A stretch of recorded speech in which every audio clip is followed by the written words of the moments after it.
What's poppin', Rufus Bros? Today I'm going to be ranting about a new Crunchy Bagels video. I think it just came out like a day or two ago, so here I am, like usual, right on the ball, right on the dot, right on time, within the agreed upon time frame of the rant request. Just here to rant about it for you guys, right on time, as agreed upon on Patreon.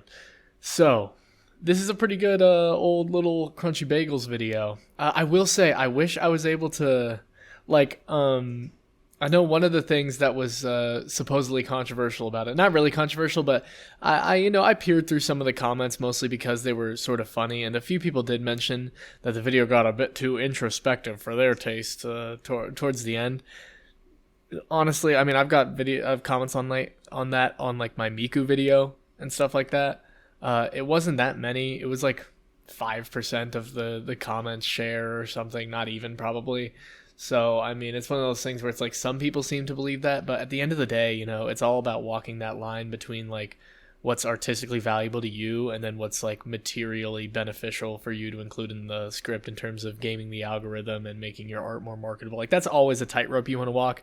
So I'm not really going to offer any criticism in that respect. At all, because I personally enjoy those more introspective segments, maybe because I have the broader context. I know personally that you were working on that Ruby Quest video for a long time in a way that a lot of people don't.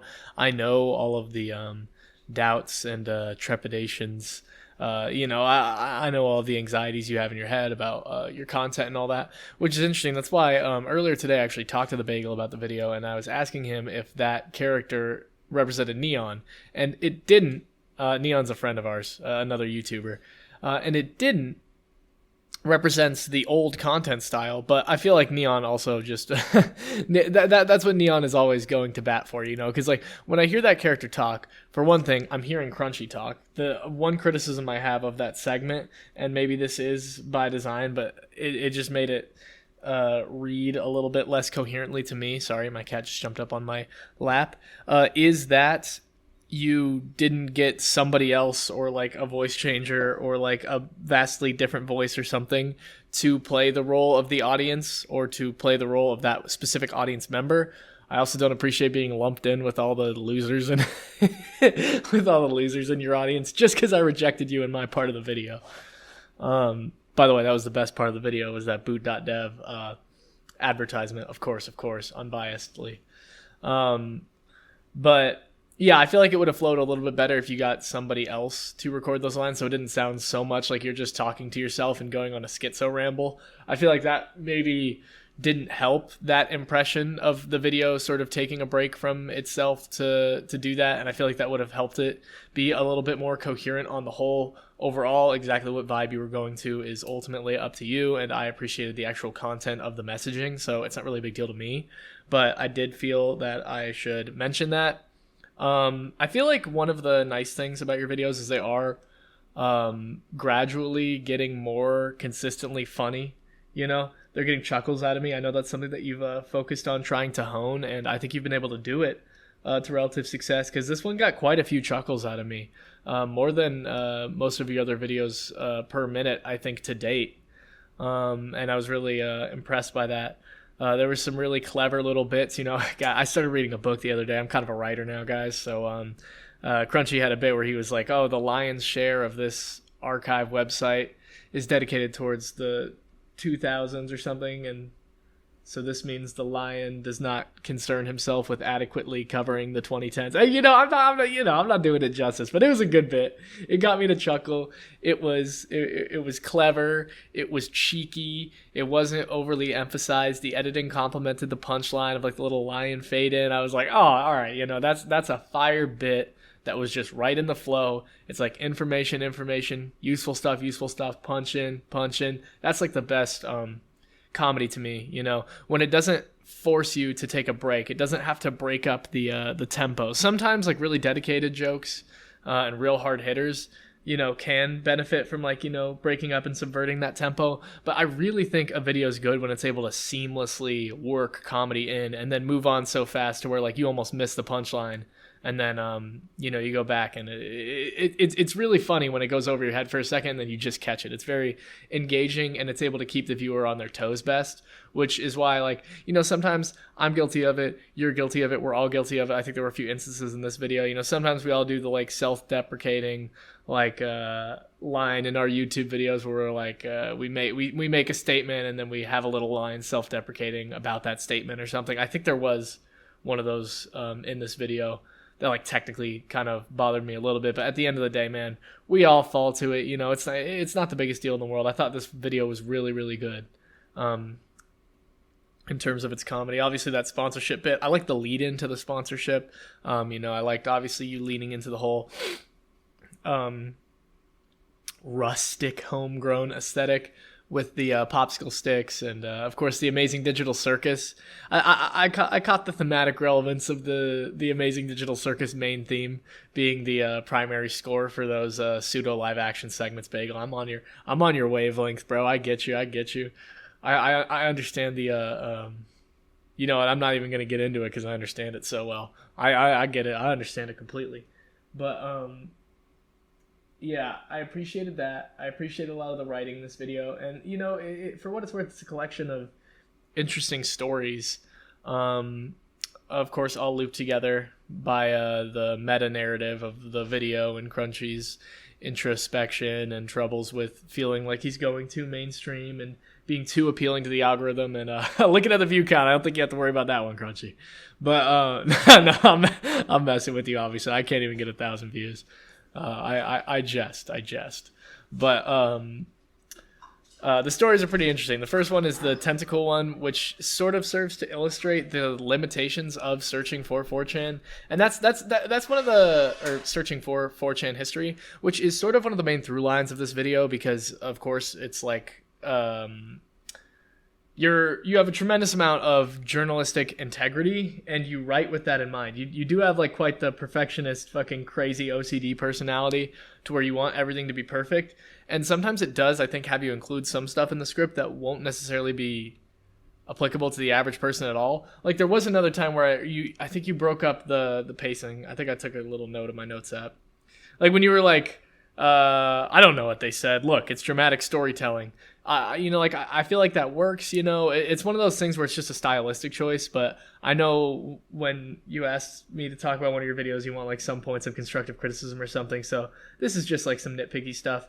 Like, I feel like that could have even just served better as, like, something that real ball knowers just intuitively understand, and something that maybe people who are interested in could just have, like, a little, like, text note that flashes by on the screen or something without, like, breaking up the pacing, while you could just, like, go on with the story a little bit more. I don't know if that made any sense. Comments down below if this doesn't make any sense. I'm gonna see what the comments say on that one. But yeah, there's a ton of journalistic integrity packed into that, and I like that was sort of what the first part was illustrating. But yeah, it really do be your greatest strength and your greatest downfall sometimes. It seems, because yeah, you do. I feel like sometimes the methodology is, like, a little bit over explained when maybe it could just go to, like, the source page. Like, like, a lot of it feels like a moral duty, I feel like, from you sometimes, to where I think you could just, if somebody is curious enough to look into it on their own, you could have those disclaimers down on the source page and not necessarily have to include them in your video. If you like the way that they fit into your video and you like how that script writing goes, then just obviously don't listen to me. I'm just some chud. But that's sort of one of the thoughts I was having when I was watching this. But yeah, the tentacle thing was, like, just a neat little one, little know your meme side story. And then the Ruby Quest one was one of those things where I was like, yeah, man, I get you. You were like, yeah, I wasn't even that interested in the story. I'm not, like, a huge Ruby Quest fan. I'm like, yeah, it kind of sounds like it wouldn't be that. Oh my god, my cat's missing a tooth. Sorry. See, I'm not a perfectionist. I have the other one. I have the ADD bullshit. But oh, poor baby. But yeah, the Ruby Quest one, that sounded just like one of those things where it's like people see something that's, like, kind of cutesy and novel, and then it gets edgy and people get really into it. I mean, don't get me wrong. You were talking about the pros of the the Iron Glen or whatever it was called. And, I'm sure there was some merit to the artistry. I'm not going to pretend I know everything about Ruby Quest. And I think the idea of the quests, much like yourself, is like novel and interesting from a like metatextual perspective and all that.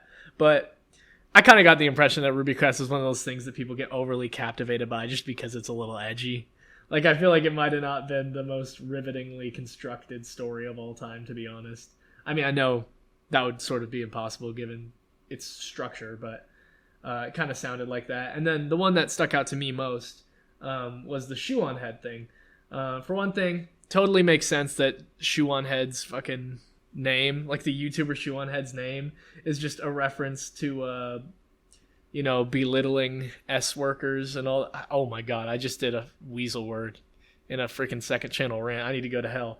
But like belittling like sex workers and some stupid freaking edgy 4chan reference and all that. That makes total sense for her. But it is interesting. It is an interesting story because it's just the perfect example of the phenomenon I've seen so many times in my life where it's a neat little cool idea and then it just gets so popular and so overdone and everybody starts using it and they think it's really funny and it gets out of hand and then people get a hold of it who also just clearly don't have the tact. Well, maybe this isn't necessarily applicable. This one from the start may have been a little bit dismissive and rude towards the actual cam girls or whatever. But like a lot of times then the joke gets into the hands of people who might not be as socially savvy or empathetic or considerate, and then they go and they use it and they propagate it in a way that's like rude to people and makes it overall less funny, and people just keep running the same thing into the ground. And honestly, by the end of it, I was just like so fucking sick of that stupid ass Shoe on Head joke. Like it's a fine joke. Like it's cool, but like I don't know. It's one of those things where it's like, yeah, people who couldn't be trusted with it just ended up running it into the ground because we can't have nice things and we can't let sleeping dogs. What's the idiom? My cat is assaulting my hand right now. Very cool, Dusty. You're kidnapped now. Raw. We can't let sleeping dogs lay where they lie or whatever. That's definitely not it, but I don't know the idiom off the top of my head. I'm a writer, so like I'm like really good with idioms and stuff. Other than that, just to circle back to the greater meta narrative of the video. I mean, I've been very clear that I appreciate where your videos have gone, Bagel. I think they're going in a better direction. I think there's no getting away from the growing pains and the brainworms of feeling like you've lost what made your videos originally special. And maybe in some ways there's like some percent of truth to it, but at the end of the day, I feel like you're moving in such a good direction. You're putting so much work into your channel. I'm so proud of you, Bagel, and how I've seen you develop as a YouTuber and a creator. Don't listen to the haters. Don't listen to the neons of the world unless you want to. That's fair. But definitely be proud of everything you've done, man. I mean, there's a lot of corny people in your audience, but that's just what happens when your audience gets big, and your audience got big because of the merit of your content. So definitely hold your head up high, Bagel. Maybe get me to voice act in more of your videos so that I can take advantage of the vanishingly small demographic overlap between our channels. And yeah, that's about all I have to say. Sorry, this one was super scatterbrained, but I'm going crazy and my cat's attacking me and she's missing a tooth. And I don't know. She's just a little cutie and a little goober. But yeah, let me know how much of this didn't make sense in the comments, Bagel. And yeah, I love you and all that. Sorry the video didn't do as well as you wanted it to, but I think it deserved to because I thought it was neat. And yeah, just real quick to roll back around and touch on it. It's in terms of like if you got like too personal in this, well, I don't think you're worried about getting too personal, but if the manner in which you got personal in this video was alienating to the audience, I mean, I think you did it in the exact right way, and I don't think it had any adverse effect on the view share. I mean, maybe you have the advanced data, you have like the dips and spikes and viewer retention and all that, and I don't. But like starting by planting the seed so it doesn't feel jarring when you eventually get more introspective later, and sort of layering the commentary off of like audience critique and then developing it into critique of yourself. I think that was the best way to do it. You had a lot of content that the people came for. It was not clickbait. It felt natural to me. The ending felt good to me, but I guess I had all the context. But yeah, I think this was a great video, Bagel.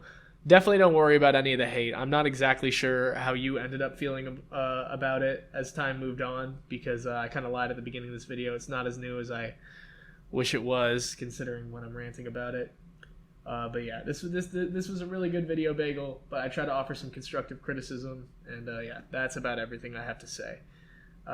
So have a good one. And Dusty over here says, she doesn't say goodbye, but she says, "Fuck Rufus. I fucking hate Rufus. I'm gonna bite the shit out of him and make him feel pain. Every time he rants, I'm gonna bother the shit out of Rufus, and I'm gonna enjoy it."